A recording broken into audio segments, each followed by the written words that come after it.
Welcome to the Commentary Magazine Daily Podcast. Today is Thursday, March 20th, 2025.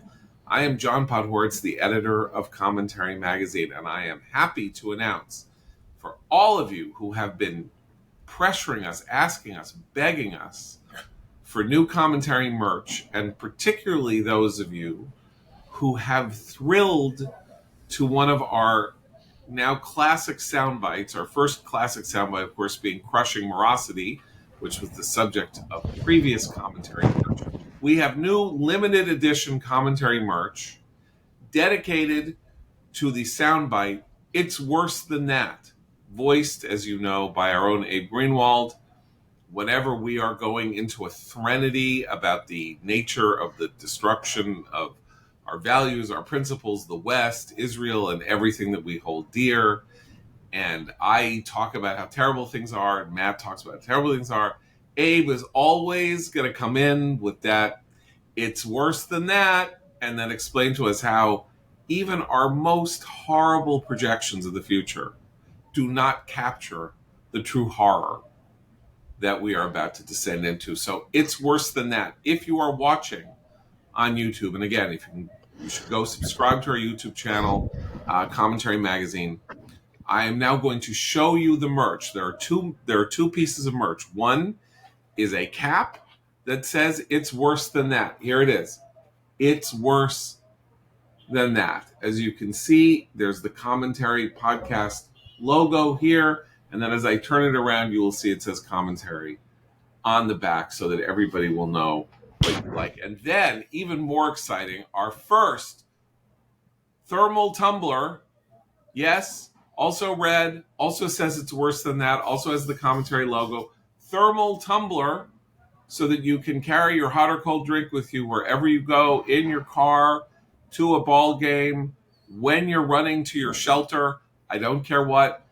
Thermal tumbler, but I don't know, it looks to me like it's like 20 ounces, maybe 24 ounces. Anyway, if you go to commentary.org, you look at our top banner, you will see the word merch in the center of our top banner just below the word commentary. Click on merch, and the limited edition commentary cap and commentary thermal tumbler with the It's Worse Than That slogan will be yours for a not insubstantial price. I'm not going to lie to you. We're not selling it cheap. These are incredibly high quality goods. It's an embroidered cap. This is a high-end thermal tumbler. If you're getting stuff from Commentary, you're not getting it cheap. We don't make it cheap, and we don't sell it cheap. But you wanted it. We're selling it. Let's see how it goes. Commentary.org, merch, tumbler, cap. It's worse than that. And, of course, the author of that slogan here with us today, executive editor Abe Greenwald. Hi, Abe. Hi, John. I'm honored. I'm honored. You're honored, and you don't even have yours yet. In what may be a commentary first, Abe is the only permanent member of the commentary crew who is here today. We have two guests, both of whom have been on the show before, both of whom are contributors to commentary. First, managing partner of the Bahnsen Group, author of the Daily Dividend Cafe newsletter, author of the book Full Time, our friend David Bahnsen. Hi, David. Hello, John. And author of the April 2025 commentary lead article in praise of Big Pharma, author of 98,000 books, the most recent of which is The Power and the Glory, our friend Tevi Troy. Hi, Tevi. Hi, John. Thanks for having me. Okay, so we are here in large measure to discuss Tevi Troy's article, the lead article and commentary in praise of Big Pharma, which is not only an article about the reason that Americans should celebrate rather than attack our pharmaceutical industry and its products, but also it's worth pointing out, we will get to David to talk about some of this, just how central to our economy healthcare and pharma are to stock market, to our innovation, to America's export economy, and all kinds of things. So we will get to that. But first, David Bahnsen action on the macroeconomic front. Jerome Powell, Jay Powell, head of Federal Reserve, yesterday said, I'm going to try to do what I can to calm people about the economic uncertainty that seems to have been introduced into our political conversation by the behavior of the new Trump administration. And I before we get to Powell's specific comments on that, there was a Talmudic Jesuitical discussion on Twitter yesterday, led by Breitbart's John Carney, claiming that Powell did not say what I'm pretty sure he said, which is that both the uncertainty and the failure of inflation to start resetting itself was due in some measure to the tariffs that Trump is putting on. And John Carney said that's not what he said, even though he directly said it. That would seem to be the direct quote, but that he meant that the tariff possibility and the thoughts of the tariffs might have an effect on not stabilizing. So in fact, he didn't say that the tariffs were causing inflation or might be a cause of inflation. I, not being a particularly good student of the Talmud or of macroeconomics or of the volatility of the market, turn to you, David Bonson, to cast some light on whether or not John Carney's comment about Powell was right and that Powell wasn't saying that inflation was being sparked by the tariffs, or whether he was just saying we really need to calm things down. Things need to calm down. It's a much more constructive talk to discuss what the tariffs are doing and what the Fed is doing and what inflation is doing versus what Carney meant about what Powell meant about what Trump meant. You know, the kind of speculating on other people's speculation is the hard part, and I guess tailor-made for Twitter. But in reality, is Powell referring to something that's actually happening or not? Is there an inflationary move higher? Well, the direction actually month over month was disinflationary. And so everyone right now, John, I talked to you about this on this podcast. We talked about it a lot privately, that my big fear with the right's run to politicize the price increases of a couple years ago was that they were just setting the table to have the same thing happen the other way. Now, it's equally irrational. Tariffs are inflationary, and anyone who says otherwise is making it up. But tariffs that don't happen aren't inflationary. Tariffs that haven't yet happened aren't inflationary. They can do other economic damage. I would argue they are, and we're in early innings of reaping what we sow around uncertainty, around a downward move in capital investment, capital goods, durable goods, industrial production. So those things all matter, and those things stem from uncertainty about what the administration's tariff policy will be. I spent half a day at the Treasury Department yesterday, and I came away more convinced than ever that what we're dealing with is largely a split within the administration that they are keeping out of the public eye, that there is a philosophical disagreement within the administration, and that's not from POTUS. I don't think President Trump is part of the philosophical disagreement. I think he loves the chaos, loves the palace intrigue, but that there is a Commerce Department that believes chaos will lead to a better deal, and there is a Treasury Department that believes this is unsettling for financial markets and ultimately becomes a negative self-fulfilling prophecy. But the inflationary part bothers me because we are looking to run to our priors. So the left is going to stick any price increases on Trump, and largely because the right was so quick to stick price increases on Biden. Some of the times there's merit to it, and other times it's totally incoherent. But I guess that's the nature of the times. So just to clarify for idiots like me, inflation is one of those things that can't be talked up. It literally is a phenomenon that happens when prices increase and people's purchasing power goes down because goods are more expensive than they were before as a result of various trends. Whereas uncertainty is something that happens in the entirely subjective frame of, are you going to buy a stock or sell a stock? Are you going to hold or, hold for the long term, or, sort of give up the ghost quickly? How are you going to make investment decisions? That's not, inflation is off to the side. That's the net effect of large scale moves involving the things you talked about, capital flows, and what's happening. You can have a storm that makes it harder for, oranges get killed in a storm, and therefore there are fewer oranges and the price of oranges goes up, and that's not, just... But John, hold on. Okay. Everything you said was right until there. Okay. That's not inflationary. All that means, if there's no new money and there's less oranges, but then there's other things, it changes the price. It makes one thing more expensive and one thing less. You mean you don't eat oranges, but you'll eat apples, because apples... And what I'm getting at is, this is where Milton Friedman and the Chicago School are indisputably correct, that inflation is always and forever a monetary phenomena, and it is caused by too much money chasing too few goods and services. So the argument that some would make is that tariffs do not increase the money supply. So yes, they might make certain products go up more, but in theory, that should cause other products to come down. My argument, though, is the second half of Milton Friedman's statement, chasing too few goods, that tariffs put downward pressure on production.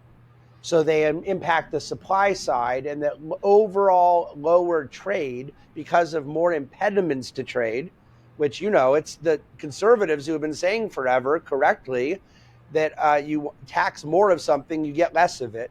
So a tariff is a tax on trade. You get less trade. You therefore get less production. That's the inflationary component. But inflation in regular parlance, in the way normal people talk and think, if they go to the store and eggs cost more, it's totally understandable. They're going to say, look at this inflation. But that's why economists try to refer to inflation as what we call the aggregate price level. And that's obviously very difficult, because how do you measure the aggregate price level? So they try. They do a monthly measurement of CPI. The Fed does a monthly measurement of what's called PCE. And they're pretty good. And they're not perfect. But they represent a kind of relative basis sequentially of where we think the aggregate price level is. And so eggs are clearly not a byproduct of inflation when it's relative to a bird flu. And the argument I've had for some time is, if it's mass inflation we're dealing with, why are goods prices lower? Is it because people said, I'm going to buy less goods because my rent went higher? Or do we have, as has been the case most of my adult life, particularly bad price increases? So regular people call it inflation in healthcare, in housing, and in but what am I missing? The three major government subsidies, and higher education. Those are the three areas we've had real inflation. Now, what happened a few years ago, John, that you and I talked about a lot and became a national story, was we had a real price level increase across the board. And people will always debate over what the causes were. And someone like me, who had a multi-causal explanation, nobody wants to hear it. The only explanation had to be either Biden did it, or Trump did it, or the Fed did it. But the idea that there were a lot of things going on at once, what gets lost. Right now, on the tariff side, people should be far more worried about targeted inflation, like what if lumber prices go higher and housing prices, which are about to seemingly come lower, finally, all of a sudden, it kicks off, it stops production of new supply. That's a very big problem. And let's just delve into that just as one example of the tariffs, right? Housing. How would tariffs affect housing? Because new construction, right, requires lumber, and Trump wants to put a 25% tariff on Canadian lumber. Is that what you're referring to, or is 25 the number today? Is 50? I don't know what it is. It was 10. It was 25. It was 35. I don't know. it would be very difficult to think of a more ridiculous tariff and a more ridiculous country than that one, the lumber one, because it is such an unbelievable benefit to the United States on our access to cheaper lumber as a byproduct of our ability to import from our neighbors to the north. But yes, that's a great low-hanging fruit example that it would push lumber prices higher and make access to the supply harder, and therefore impede construction costs where we have a supply side crisis in housing. So in housing, just this week, I believe, or yesterday, the day before, this neoliberal book has been released by Ezra Klein and Derek Thompson of The Atlantic, called Abundance. And the whole idea is the left has gone in the wrong direction. It doesn't understand that what we need is a policy that supports abundance. And their main topic is housing, that we have a housing crisis in the United States. There isn't enough housing at the lower end of the market because of policies pursued, in their view, not in ours, but in their view, for honorable reasons, to help the environment and all of that, all of which have increased the price of housing through regulatory frameworks and through neighborhood zoning and things like that. And that therefore we have a growing population. We do not have a growing housing market. And there is not abundance in the United States. People can't move the way they want to. They don't have enough choice.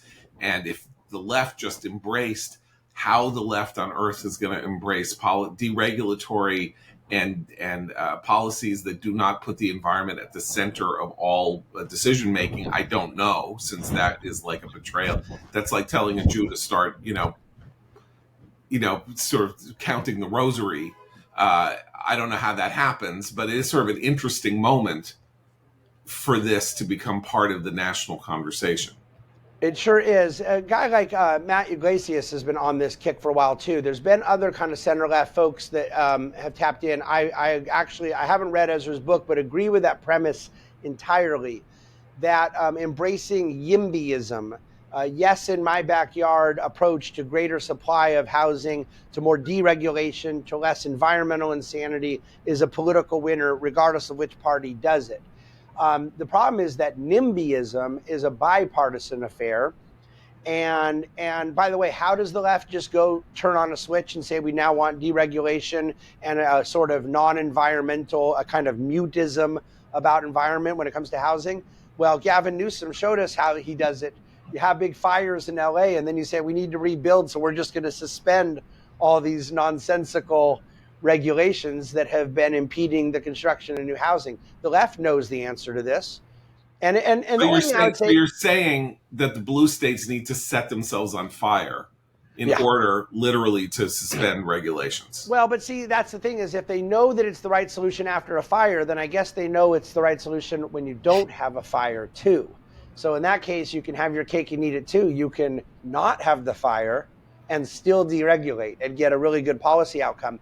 The only thing I think is missing from Ezra's analysis is that is a huge part of it. It's city council problems. It's state and local zoning issues.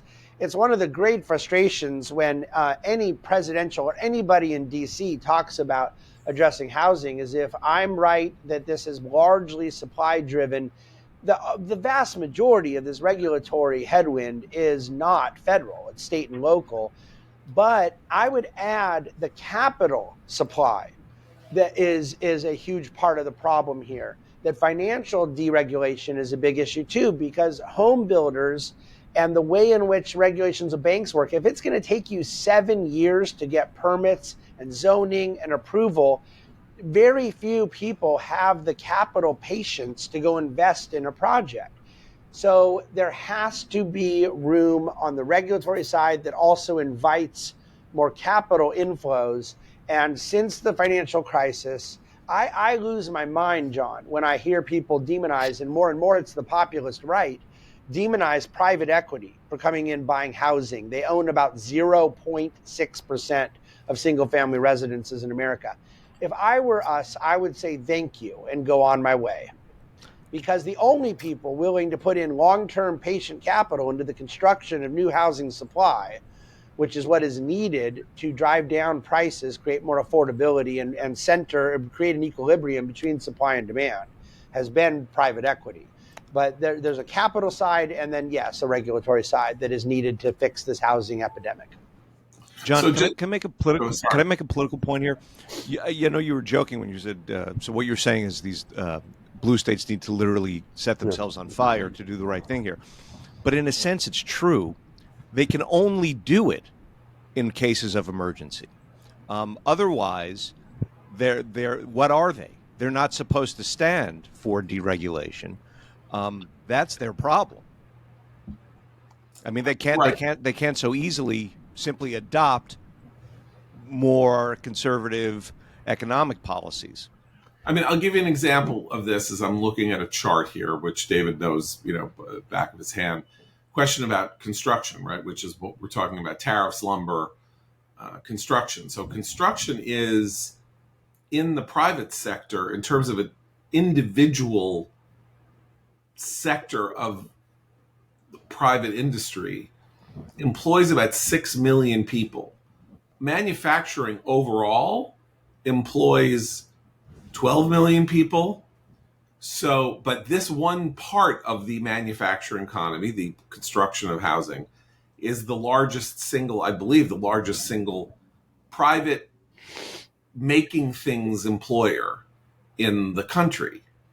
Federal, state, and local government employs 22 million people. And what do? Those 22 million people? They do a lot of stuff. But here we have the conflict, right? You have 6 million people employed in construction. You have 22 million people employed in regulation. I mean, or the management, the sort of macroeconomic management of the country, a lot of which we need to do, right? We need to have highway workers repaving potholes and all kinds of stuff like that. But if in the world that we're talking about here, and maybe this is where we can start segueing into Tevi's area, because of course, healthcare is the largest or the second largest sector of our economy. That's not pharmaceuticals. Healthcare as a whole, I think, is now 17 to 18% of our economy. So the weird hostility, which is the subject of Tevi's article in Praise of Big Pharma, the weird hostility to the only really innovative sector of the healthcare economy, which is efforts to create medications that keep people out of hospitals or keep them from dying or keep them from becoming infirm and going on Social Security disability, or keep them or make them more productive because they are not sick and all of that. On the one hand, we are incredibly dependent on that to make that economy work. And on the other hand, we are increasingly hostile to the businesses, the private businesses, that maybe we're not increasingly hostile. I think maybe we've been sort of like at a plateau of hostility, but we are hostile to this sector of the economy that, unlike other sectors of the economy, like, I don't know, entertainment or gaming or something like that, there isn't really a negative aspect to it whatsoever, except if something goes wrong, then it's negative. But you can't say there's anything wrong with what happened to in pharmaceuticals. Yeah, so I think that's a good segue, especially because David was talking about long-term patient capital, and that's what the pharmaceutical industry is. They invest long-term patient capital on these massive innovative projects. It costs $2 billion plus to bring a new drug to fruition through all the regulatory maw that we have, and regulations are a huge part of the issue here. And then some of these drugs are incredibly transformative. I mean, you and I, John, love the show The Odd Couple, where Oscar was getting ulcer surgery seemingly every week, every time he had Mexican food or something. And now ulcer surgeries are not a thing because of pharmaceutical innovation. Heart disease is way down. I was at a funeral yesterday for a cancer doctor, an oncologist, who over the course of his lifetime saw the survival rate for cancers go from 30% to 80%. And a lot of that is to do this biomedical innovation, which is a huge employer in our economy, is a huge indicator of how innovative we are, but also it saves and improves and transforms people's lives. And you said that the hostility has reached a plateau. I would say largely true, except there is one area where the hostility is increasing, and that is the Republican Party has now joined the party. And in addition to Democrats and Hollywood and trial lawyers bashing pharmaceuticals, you increasingly have Republicans bashing it as well. And I think that adds and compounds to the problem. So the original pharmaceutical, you could say, in some weird way, is the vaccine, right? I mean, maybe pasteurization of milk or something. But I mean, that the discovery that a small application of a disease into the body to create the antibodies to fight off the disease in future, which was a 19th century kind of like eureka moment, right? Essentially began, I think, in some ways, aside from aspirin, the pharmaceutical business. And yes, here we are 150 years later saying that vaccines are bad for you when we have life expectancy having essentially doubled over the last 100 years on the planet Earth, and child mortality, infant mortality or child mortality declining to almost precipitously to almost nothing, in part because kids are vaccinated against the diseases that killed them en masse. Of course, we all know from reading 19th century novels, you have 10 kids and 5 of them are going to die before they're 5 years old from things that we, like from scarlet fever, which, I know you don't get vaccinated against strep throat, but I mean, whatever, measles, whatever. And here we are with the Secretary of Health and Human Services believing that vaccines are harmful, which is a kind of reactionary fundamentalism that is pretty horrible to contemplate and is a terrifying fact. But we don't go into that much in the piece. I think your piece is a history of how the pharmaceutical industry started getting taken for granted. And we bank all the successes and then pay no attention to them, and then we accentuate the failures or the moments at which things go wrong.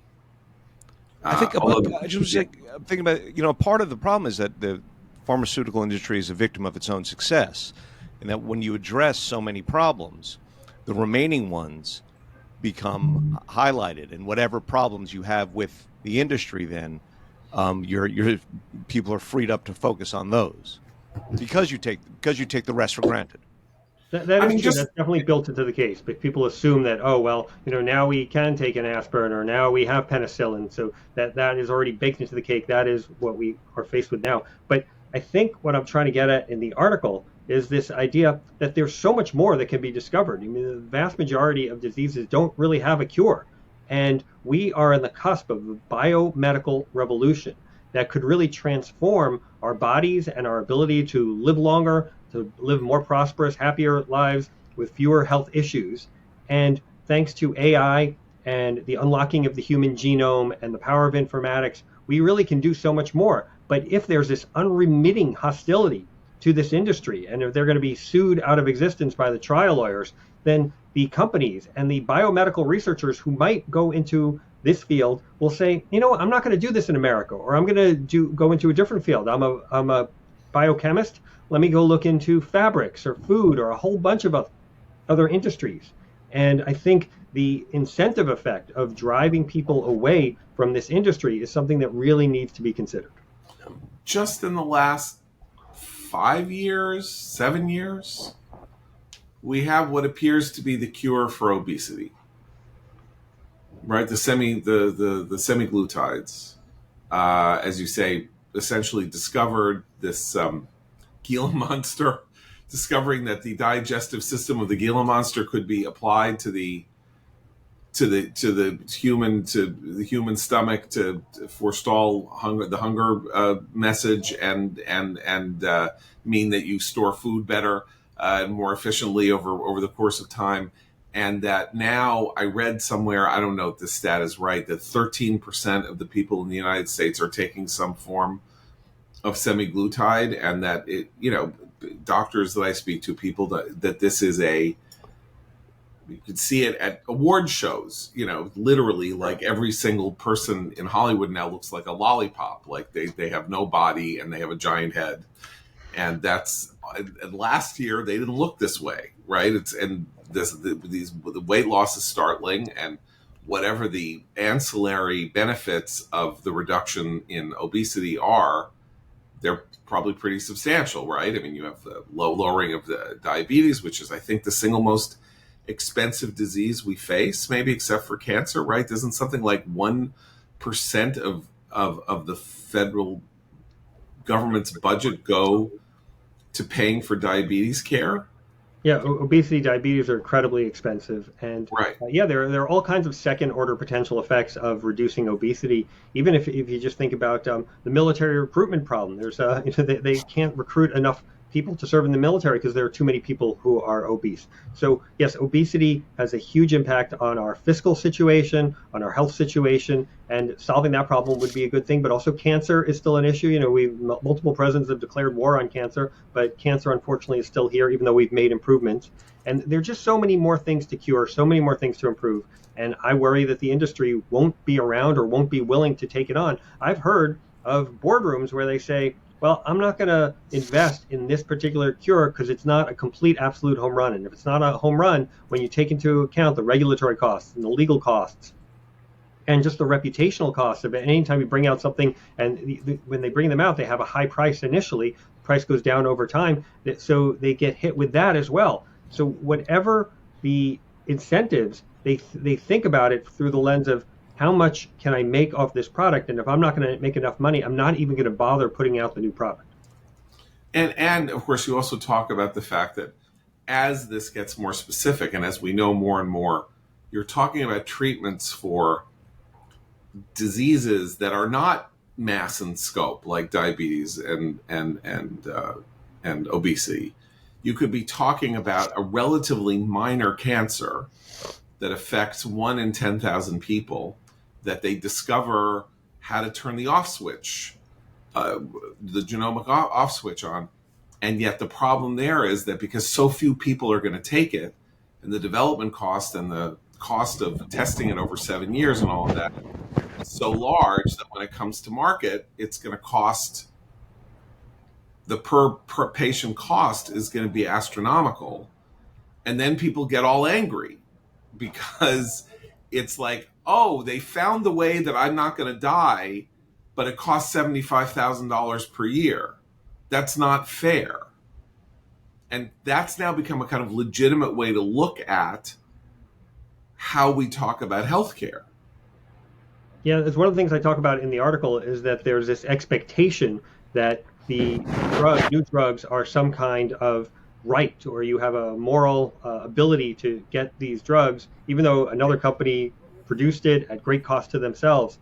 And the expectation that we should get these because we pay for the NIH, which provides basic research, but does not, the applied research doesn't actually bring the products to market. Or we have the FDA, which doesn't actually do the clinical trials, it just regulates the clinical trials. So people have these expectations that the drugs are going to be free because of the amount of money the government spends on these various programs. And it's just not the way it works, and it's not realistic. And as Sally Pipes, whom I quote in the piece, says, the high prices of pharmaceutical products, it's not greed, it's math. They have to charge these prices in large part because of all the regulatory costs and the trial lawyer costs. The trial lawyers brag about sucking tens of billions of dollars from the industry. Well, that's great. They take tens of billions of dollars, they divide it amongst themselves, they give a tiny amount to the people in the class action lawsuits. But every one of those tens of billions of dollars gets added to the price of new products because it has to be priced into how the pharmaceutical companies pay for the products that they're trying to develop. Also, you have the problem of employment in this sector, right, in terms of innovation. And David, this is something that happens in all industries that become controversial. So you have 20-year-olds now, right, who are like the best and the brightest in the world of research, of scientific research.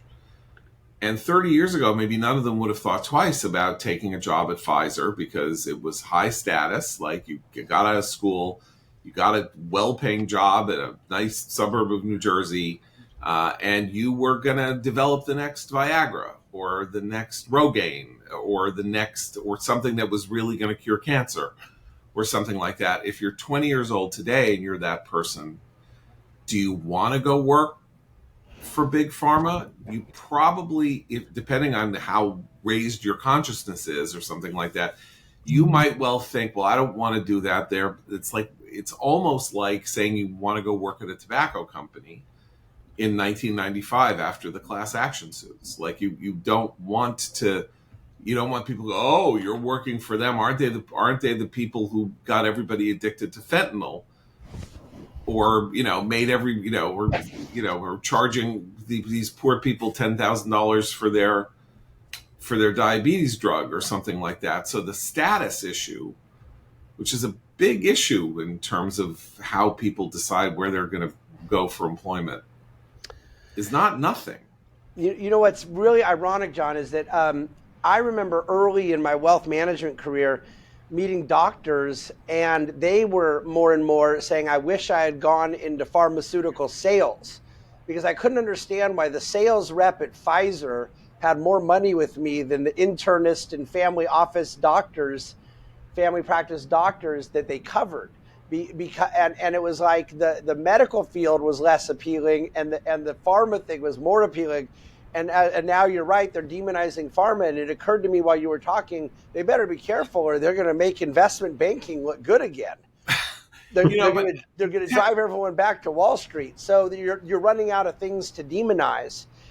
I think my question, Tevi, that's very interesting is around that issue of the monies that pharmaceutical companies get from NIH or other federal grants or whatnot.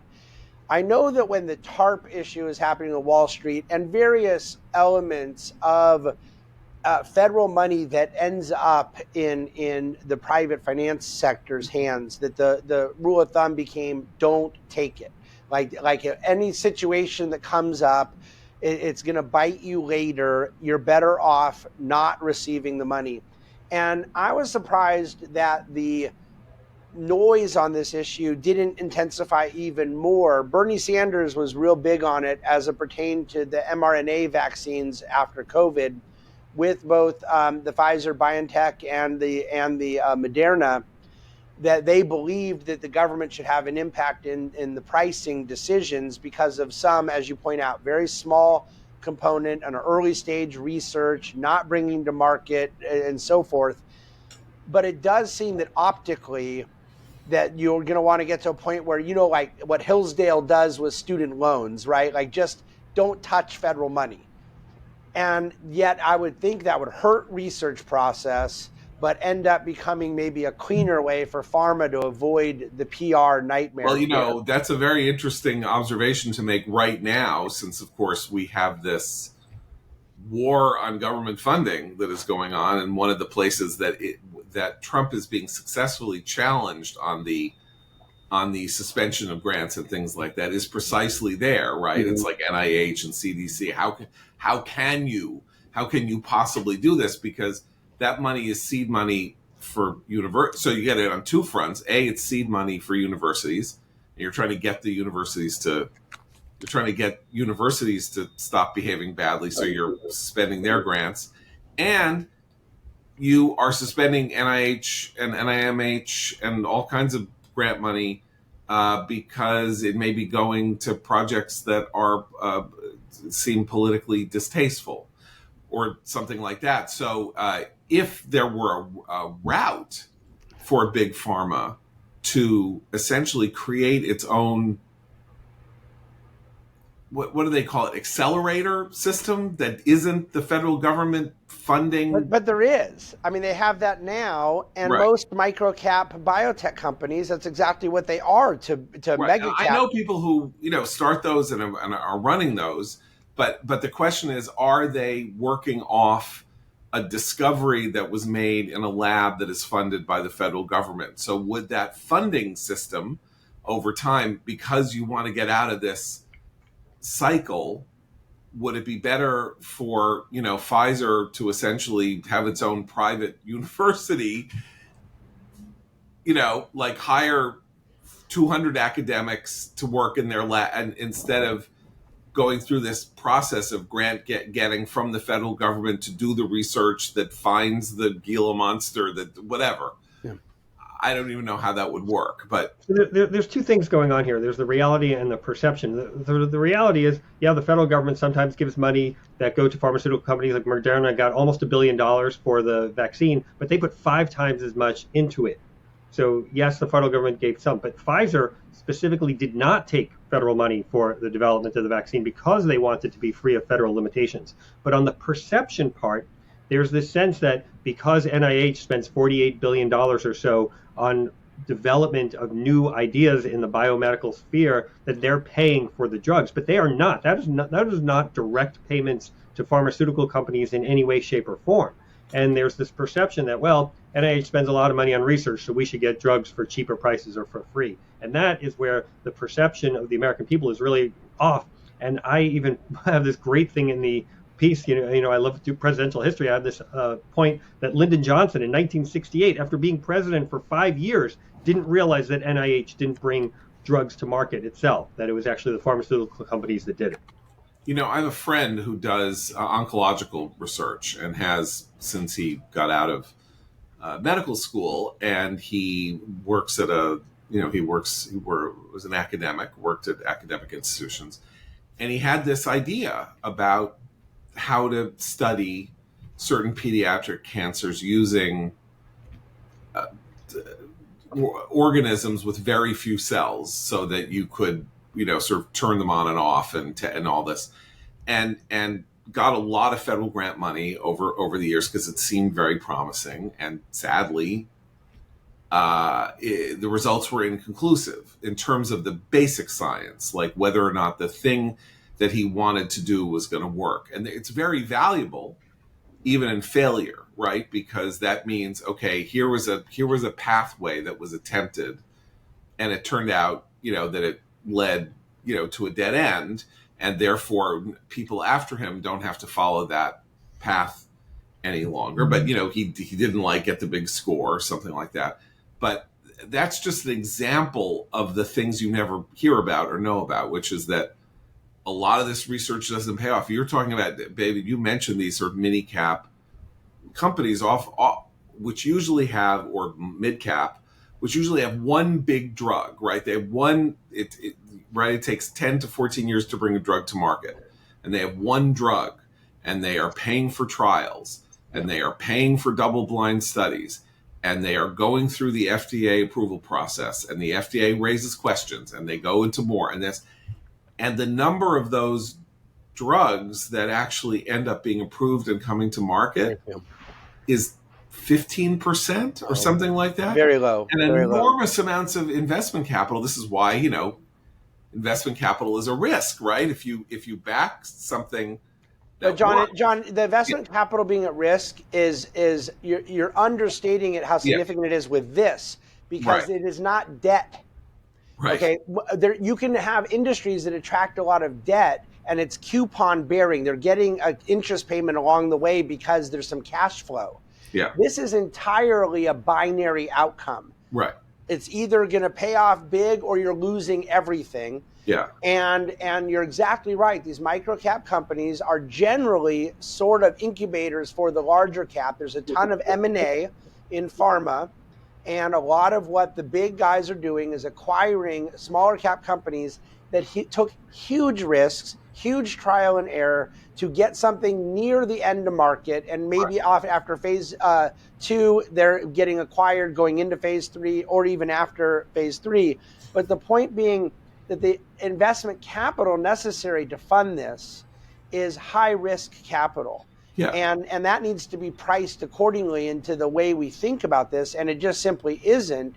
But I still come back to my question for Tevi, which is the R&D tax credit and the NIH funding that does exist. Would it be at this point, and I'm just speaking of mega cap, I'm talking literally about the Pfizer's, Merck's, Eli Lilly's, and those that are over a $30 billion market cap pharma company.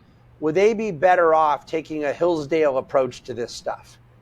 Yeah, they might look at it and say, sure, I'll take less government money. I won't take the R&D tax credit if I will diminish this unrelenting hostility against us. But that's not a deal that's makeable because the hostility is really built into the culture at this point. And I'd love to get John's thoughts on this because the Hollywood piece of it is really, I think, pernicious. I mean, you talk about the number of movies where a pharmaceutical executive is the villain, and you just go back 30 years. I mean, The Fugitive and Jurassic Park and The Constant Gardener, and John kindly added to my piece the example from Matlock, which is a new hit series that I happen not to watch, but has the pharmaceutical company as a bad guy again.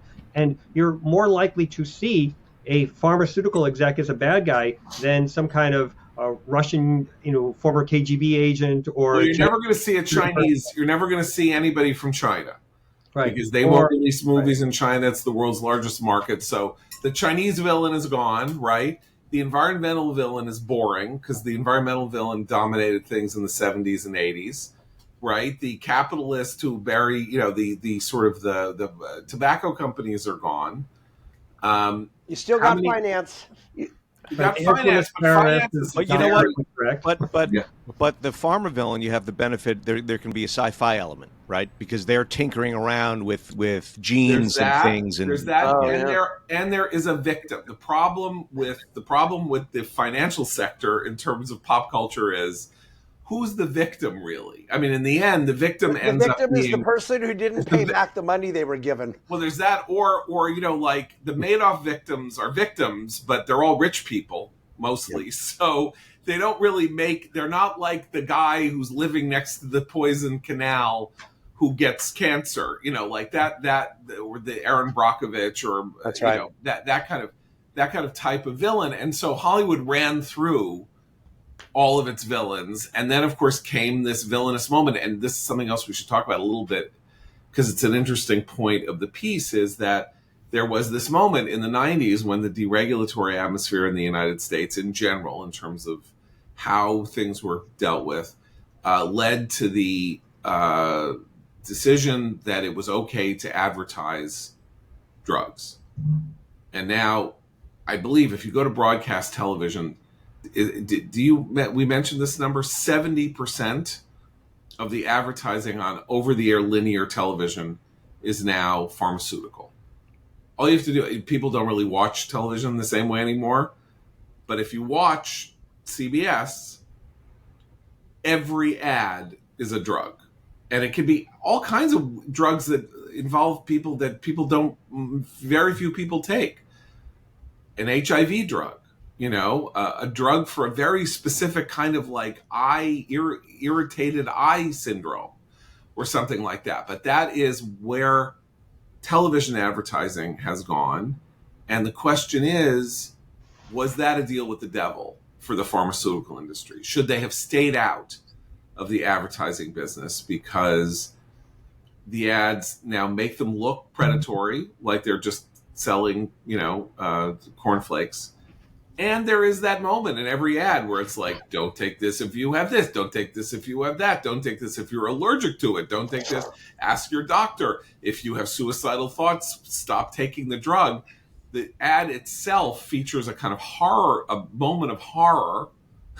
It's like, just in order to get the ad on, the regulations require that you mention all the possible and potential side effects. And maybe they should never have gone. They have. So and there's also something weird about it to me when this first started happening, where I thought, why are they advertising this drug to me? Traditionally, medicine, in my experience, isn't about me going to a doctor and saying, "Hey, I'd like to try this drug," right? The doctor says, "Oh, you may have this, or you have this. This may work," right? Yeah, that was the point, is to see if there was a way to use the consumer market to pressure doctors into trying new therapies. Right, and Abe's got a really good point there, because then these consumers would go to the doctor and say, I want this drug that was advertised in this way, and then the doctor feels constrained and can't offer a lower cost, perhaps generic alternative. But I totally agree, John, that I think it was a deal with the devil, these so-called DTC, direct-to-consumer ads. The pharmaceutical companies thought maybe there's a great boondoggle they could advertise directly to consumers and there's a way to make money. But just think about anytime you watched a sporting event with your kid and the ED ad comes on and you have to distract the kid so they're not going to ask you what this ad is for. So yeah, it definitely engendered a lot of resentment among the American people and also undercut the pharmaceutical companies' big argument, which was we need all this money with high prices so that we can funnel it into R&D so we can make new biomedical innovations, as opposed to we need money so we can advertise more on TV and annoy you while you're trying to watch a sporting game with your kids. Now, there's, of course, an answer to that, but it's too sophisticated or too complicated an answer, which is that we need to market to make sure that the drugs get to enough people so that we make enough money off the drugs so that we have money for the R&D pipeline and for everything else. I just think culturally it's been more than a generation of our familiarity with this advertising, and hostility toward the industry that is creating the advertising has risen. And so therefore you can really make the claim that we've had a real world test of whether or not this was a good idea. And the test has come back with an unambiguous answer. Of course, we also have... But it's interesting, John. I think that I'm sitting here thinking about a parallel in finance because, hedge funds are not allowed to advertise. Right. And the reason is that hedge funds are not allowed to be bought unless the investor is a credit investor, a qualified purchaser. There's different degrees of regulatory apparatus. Well, right. You have to be willing to lose all your money, right? That the point about a hedge fund is the deal between the hedge fund and the person who invests in the hedge fund is it is understood that the investor is willing to take a risk that the entire investment will disappear. But it's not just it's not just willingness, though. Right. It's suitability, and that you can. Plenty of people can say, "I'm willing to lose all my money," but they have to be perceived to be able to lose money. Right. And so they have net worth requirements and liquidity requirements. And people can agree or disagree with that regulation. But my point is on the advertising, that there's no point in allowing advertising to people who can't buy what you're advertising anyways. And this pharmaceutical thing is fascinating because unless we're allowed to write our own script, we are being advertised to for a product we can't buy. But it's basically meant to impact the pressure we put on our own doctors, and I'm not. It has to work. They just simply wouldn't do it unless it worked, right?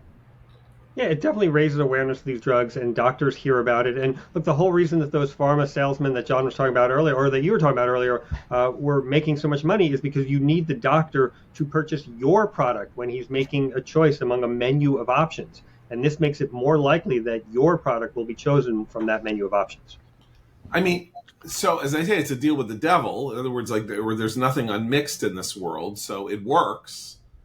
But then it also has this terrible consequence, just like I'm sure you could make the claim that the $48 billion in funding for NIH works.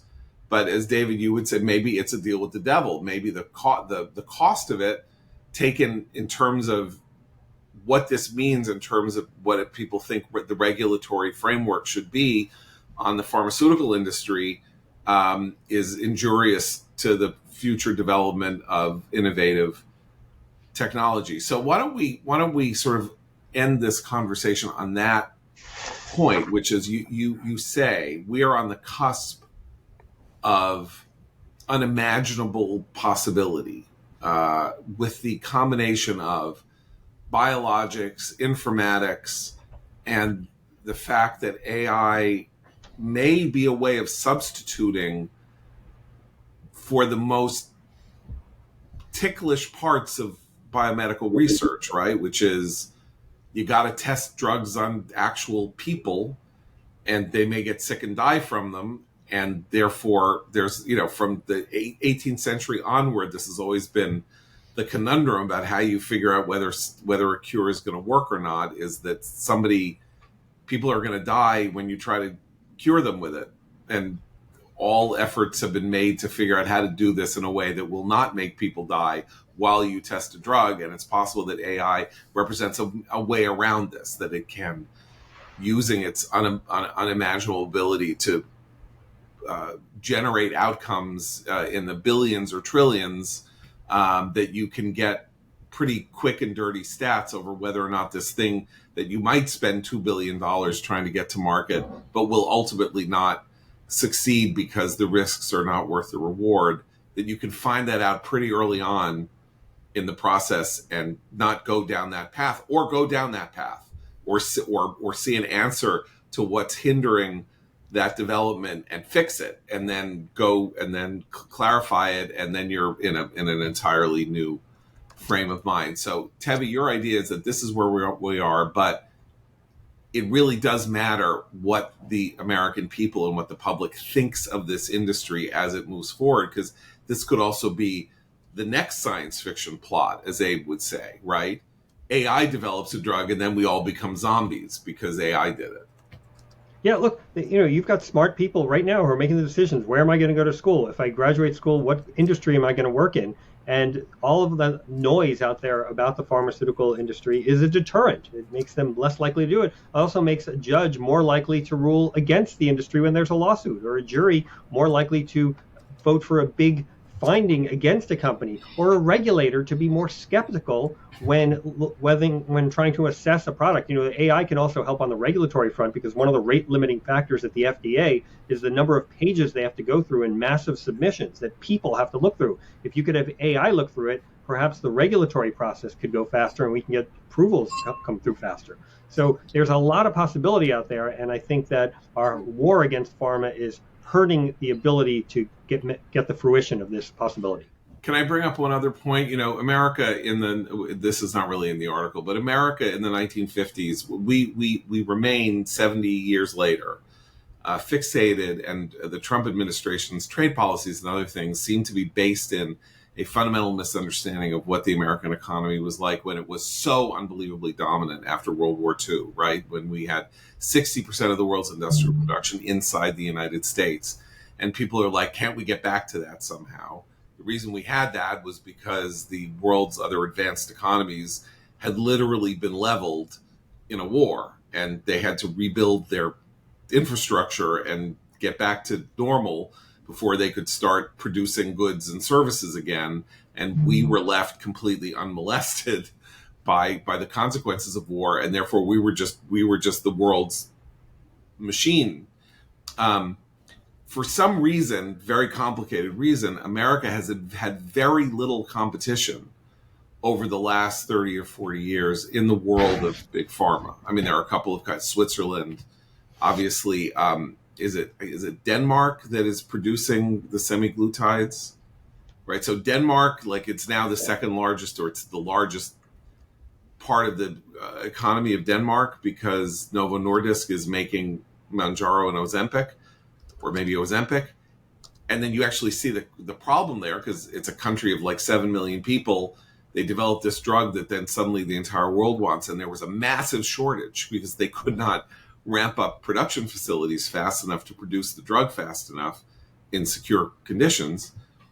That doesn't happen in the United States. If we're at scale, right? So if you need the mRNA vaccine, it comes in place, and suddenly you need 400 million doses, 400 million vaccines in 5 seconds. We can kind of do that. We can build an entire export oil economy with fracking in 5 years if we are in the position to do that, and these other countries can't. But our ability to control and contain and be the world's largest pharma creator, I don't feel like the 21st century is just going to leave that to us alone. That somehow, whatever reason we had, that nobody else really came and because everybody had single payer healthcare, made it financially. Price controls made it financially impossible for anybody to make money on it. Well, what if somebody wakes up one morning and says, you know what? Nah, we'll do it. If America's not going to do it, we'll do it. What if India, which is a highly regulated economy, goes radically in the other direction? Or Brazil, which is 100 million, which is an economy people have been waiting to turn into a world monster. What if Brazil says, America's, become uncompetitive, we're going to be competitive? So is that a real prospect? Or how, David, it stands to reason that you have this massive opportunity and that we're not just going to be sitting here fighting with ourselves over it. Someone's going to come in on the side and take it over. Well, and again, I keep coming back to certain financial market parallels because I think they're actually pretty good analogies here. It's one of the great arguments for why a heavy hand in an American financial system is counterproductive, because people do have options. The Cayman Islands only exist because of hedge funds that realize that there is the ability to not have to deal with some of this regulatory nonsense. And even on a global banking scale, it's not just obscure island domiciles for financial products and regulatory oversight, but European markets and Asian markets. There's globalization for all of its demonization. One of the big advantages has always been that it keeps your own country in check because there's global competitiveness. So, John, I totally agree with you. Why would that not apply to pharmaceutical innovation? There is an incentive to us behaving in the way we treat our pharma sector because we have options outside of our own borders. It's expensive, right? I mean, building the infrastructure to produce this kind of stuff, including intellectually, right? I mean, what the countries that have made advances in this regard, including in high tech, like Switzerland and Israel, for example, are countries that prize innovation and have found ways to stimulate and reward innovation that other maybe more developed economies or older economies, because of hidebound ways of doing things, have not been able to achieve. But Tevi knows a lot more about this than I do, so I would love to hear. My understanding is that we talk all the time about European innovation lagging America in tech, in finance, and industrial. But the one area it does seem they've still been reasonably successful in is pharma. And I would think that the area that is most challenging for companies globally is not just the R&D and innovation, but its distribution. That can always be built. That can always be scaled. It takes time. It takes investment. But I think there's intellectual capital all over the world that can create life-enhancing drugs. Well, one of the reasons that the Europeans have been lagging behind us in biomedical innovation is price controls, and the fact that the U.S. can develop these products and actually charge what it costs them to develop. And so that has been a big deal. At the same time, there are studies that show that some of the reasons our costs are higher are because of the tort-imposed costs, that the lawsuits are priced into our products, and that makes our products more expensive. The one country that we haven't mentioned here is China, which doesn't really care about the niceties of human trials, and was willing to wipe away regulations because they have this authoritarian system. And I'm not one of these Thomas Friedmans who says if only we could be China, but I do worry about China supplanting us down the road in terms of pharmaceutical innovation if we make it unpleasant. There's a great stat I have in the article that says that 40% of the scientific workers at pharmaceutical companies in America are immigrants. That means they were willing to move here once. They might be willing to move again if this place becomes inhospitable to pharmaceutical innovation. Yeah. You would say that what we know about China would be slightly inimical to this industry, which does require, just talk about the Wuhan lab, for example, does require extraordinarily high standards for how the industrial plant is built, contained, kept pure, not damaged by the introduction of foreign bodies and things like that can get into not only the manufacturing part but the R&D part and all of that, and that we have developed a culture in which we have industries that know how to run themselves at an extraordinarily high level of purification, and that's just not the case with China, where you will cut a corner because some commissar there is going to complain that you're not working fast enough to meet the 5-year plan's demands, and then you're going to let people in whose hands are dirty and they're going to be making stuff, and then people are going to sicken and die by the tens of thousands because your facility isn't pristine enough. Yeah, related to that is the ability to disagree. And that's one of the reasons why we can be so innovative, because people can disagree to get to a better result. And in China, you don't have that. Right. Yeah, for China, it may be a crisis, because if we stop being inventive and innovative here, there's less for them to steal. Well, there is that too. Absolutely. Yeah. But, okay, so I'm going to mention once more that the merch is up. The new limited edition commentary, It's Worse Than That merch. Once again, if you're on YouTube, you can see here is the cap, the beautifully embroidered cap, the It's Worse Than That cap, and of course our thermal tumbler. It's our It's Worse Than That thermal tumbler. Go to commentary.org/merch, and we will sell this to you and ship it to you, and you and your family can enjoy walking around your cities and towns and wherever you are, preaching the gospel of Abe Greenwald, that no matter how bad you think it is, it's worse than that. Tevi Troy, David Bonson, thank you so much for joining us and for enlightening us in matters that we don't ordinarily talk about. We'll be back tomorrow. So Abe and I will be back tomorrow, and we'll be back with our people. And keep the candle burning.